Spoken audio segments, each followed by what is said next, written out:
the amount of automobiles that exist. There's automobiles that are notoriously durable and reliable. There's like Toyota Land Cruisers. Corolla. Yeah, Corolla. Toyotas. For 20 years. Yeah. Bro, you get a Toyota, that motherfucker's never going to break. We had one as a kid. Yeah. Every Toyota I've ever had just lasts and lasts and lasts. Yeah. They're so durable. Their goal, a friend of mine was just telling me this. Oh, Phil was telling me this, that their goal is to last for 30 years in a third world country. Amazing. Like, nobody builds a car like that. And it's true, because when you see what the Taliban uses. Yes. Land Cruisers. Yeah. And then there's Range Rovers. You get 5, 10. And then there's, a 1990 Chevy Malibu. It's a piece How long does that last? Piece of shit. It is, yeah. And that's the cop car, right? It's a piece of shit. Yeah, I think the cop car was the Impala. Oh, the Impala. Yeah. Why is that? Like, that's But then there's like a 2023 Corvette. You're like, damn. That's a great car. Yeah. It's like there's different kinds of cars. But is that a and there's choice? different kind. Nah. No, I mean by the manufacturer. Are they going like, if we make a car that's good for 30 years, people will keep it for 30 years. If we make a car that's good for 10, they re-up after 10.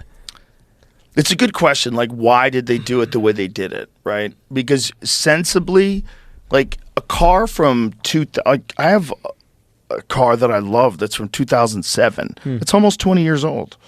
Like, you would think that you would need to get another car to enjoy, but you really don't.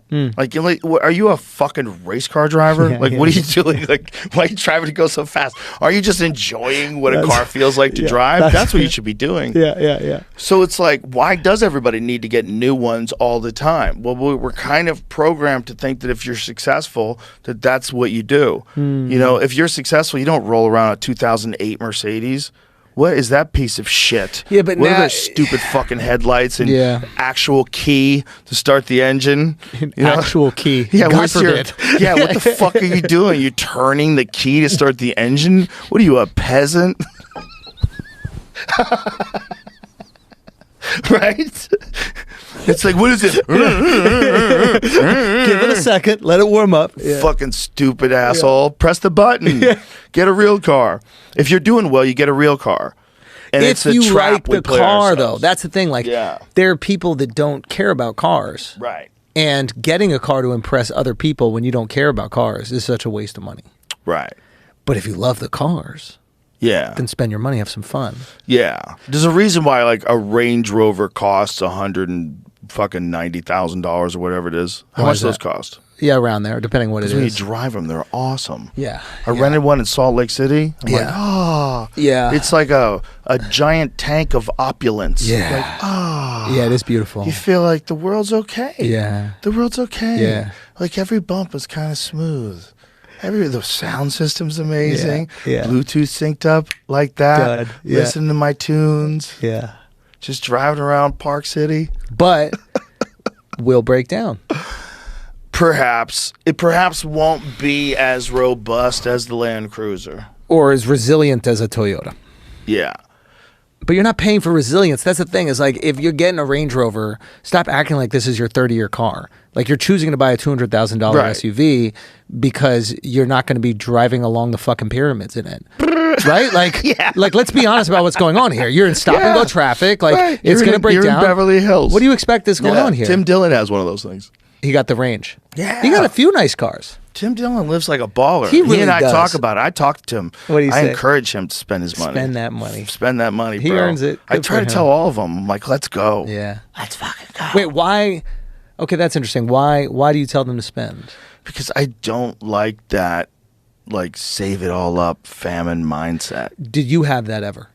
Because you didn't come from crazy money. No, I didn't. I did not have a spend what you have mindset until I started making money. But when I started making money, I shifted quick, son. Immediately switched it. My manager thought I had a gambling problem. Was he right? No, I wasn't gambling at all. I was eating lobster every night.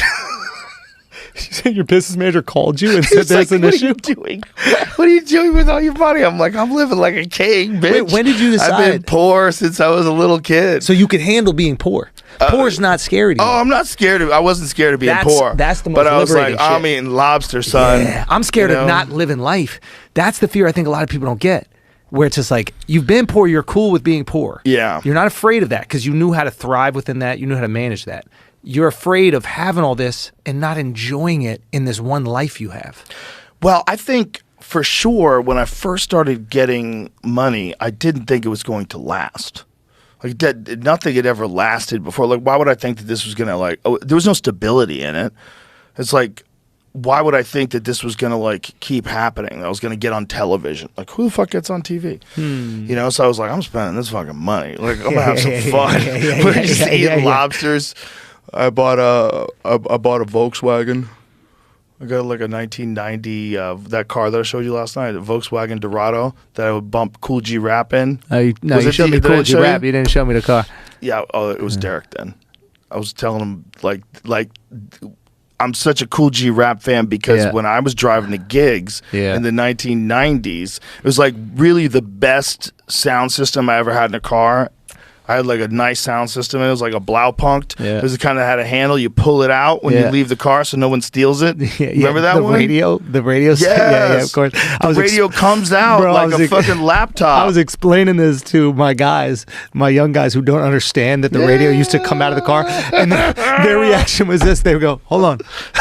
They go this. They go, people would steal the radio? Bro, that was the whole thing. And they would sell them too. Yeah, the radio. Yeah. Yeah. So you would get it, so it would come out on a slider. Yeah. Remember that? Yeah. You'd hold it up like a handbag. Yeah, there was like and a you'd little be hook walking that you around. could- So dudes would be walking And then- around with their fucking Blaupunk at the bar. People would put a little sign on their car.